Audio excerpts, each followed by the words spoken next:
Iran বর্তমানে offensive মোডে চলতেছে এবং আগে আপনারা জানেন যে ইরান কিছুটা ছিল ডিফেন্সিভ মোডে, আত্মরক্ষার মোডে। বাট বর্তমানে ইরানের যে অবস্থান এটা কমপ্লিট ডিফারেন্ট।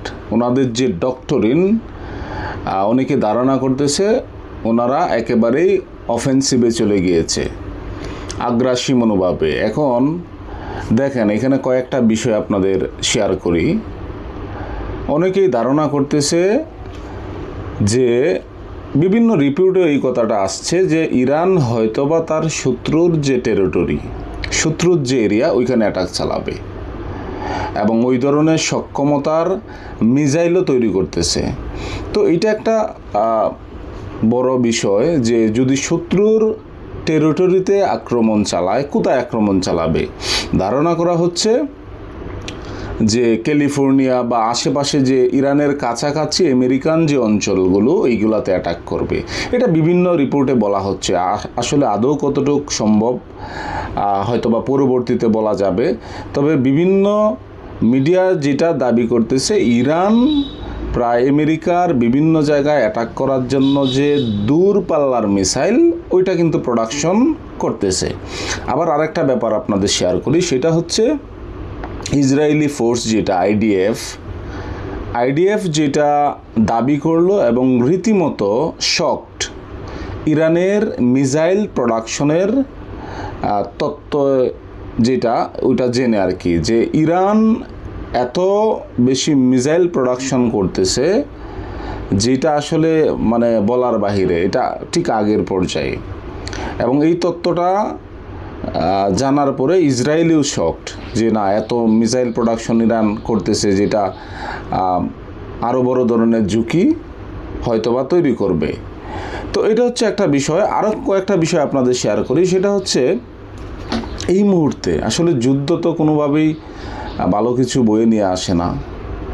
আপনারা জানেন যে ইরান এবং আমেরিকা দুইটা দেশেই কিন্তু সাফার করতেছে। যদিও আমাদের নিউজগুলা বা আমরা বিভিন্নভাবে ইরানকে আপার হ্যান্ডে রেখে কথা বলতে পছন্দ করি বা নিউজ করতে পছন্দ করি।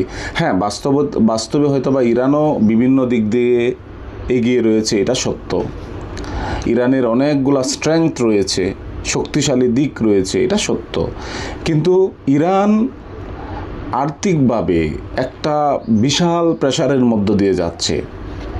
আপনারা জানেন যে প্রফেসর মারান্দি, ইরানের একজন বিখ্যাত প্রফেসর, সে যেই কথাটা বলল যে ইরান এই মুহূর্তে যে ইকোনমিক ক্রাইসিস, এটা ব্যাপকভাবে সাফার করে যাচ্ছে।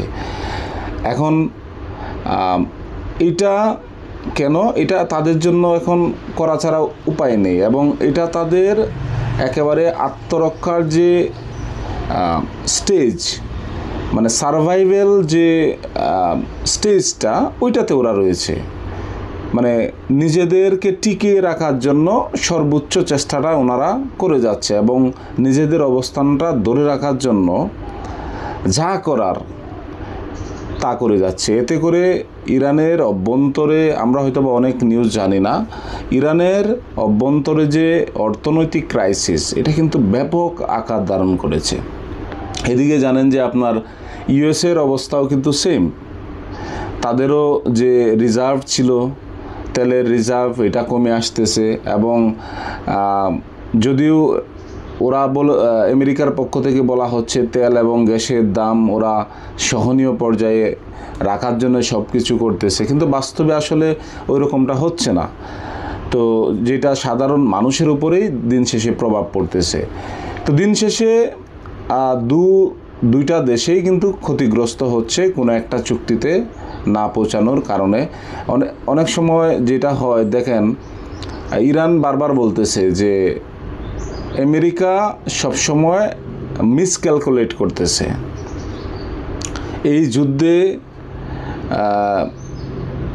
শুরু থেকে আমেরিকা এখানে মিসক্যালকুলেশন করে আসতেছে, এটা বারবার ইরানের পক্ষ থেকে কিন্তু বলা হচ্ছে।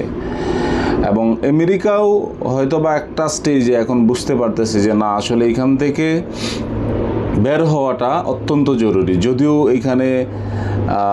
এখান থেকে বের হওয়াটা এখন অনেকটাই কঠিন, কারণ ইরানের যে শর্ত আপনারা জানেন, ইরান সহজ করে বলে দিছে যে আমাদের যে শর্তগুলো আছে এইগুলো না মানলে 300 বিলিয়ন ডলার, যেটা আমাদের যুদ্ধের ক্ষতিপূরণ, তারপরে হচ্ছে বিভিন্ন জায়গায় আমাদের 100 থেকে 130 বিলিয়ন ডলার ফ্রোজেন অ্যাসেট, জব্দকৃত সম্পদ, তারপরে নেভাল ব্লকের যেটা আমেরিকার পক্ষ থেকে দেওয়া হয়েছে, এবং বিভিন্ন ধরনের স্যাংশন, এবং মিডল ইস্ট থেকে আমেরিকানস যতগুলা ট্রুপস আছে এবং সৈন্য রয়েছে বা বেজ রয়েছে সব তুলে নিতে হবে, তবেই হয়তোবা হরমুজ খুলবে এবং স্বাভাবিক পরিস্থিতি আসবে। নয়তো আগামী 2029 সাল ট্রাম্পের যে মেয়াদকাল, এর ভিতরে আমরা এটা হরমুজ খুলব না। এদিকে আমেরিকার পক্ষ থেকে বলা হচ্ছে হরমুজ আমাদের নিয়ন্ত্রণে, এখানে আমাদেরও একটা শক্ত অবস্থান রয়েছে। তবে ইরান এটাকে প্রত্যাখ্যান করেছে বারবার যে হরমুজ আমাদের এবং আমরাই সিদ্ধান্ত নিব হরমুজ কখন খুলবে। এদিকে আরেকটা বিষয় শেয়ার করি, সেটা হচ্ছে আপনারা জানেন যে মিডল ইস্টে দীর্ঘদিন যাবৎ ইউএসএস আব্রাহাম নামের একটা এয়ারক্রাফট ক্যারিয়ার রণতরী, বিশাল বড় রণতরী, যেখানে প্রায় 5000-এর মতো সৈন্য অবস্থান করতেছিল। তো এইটার পরিবর্তে নতুন একটা রণতরী,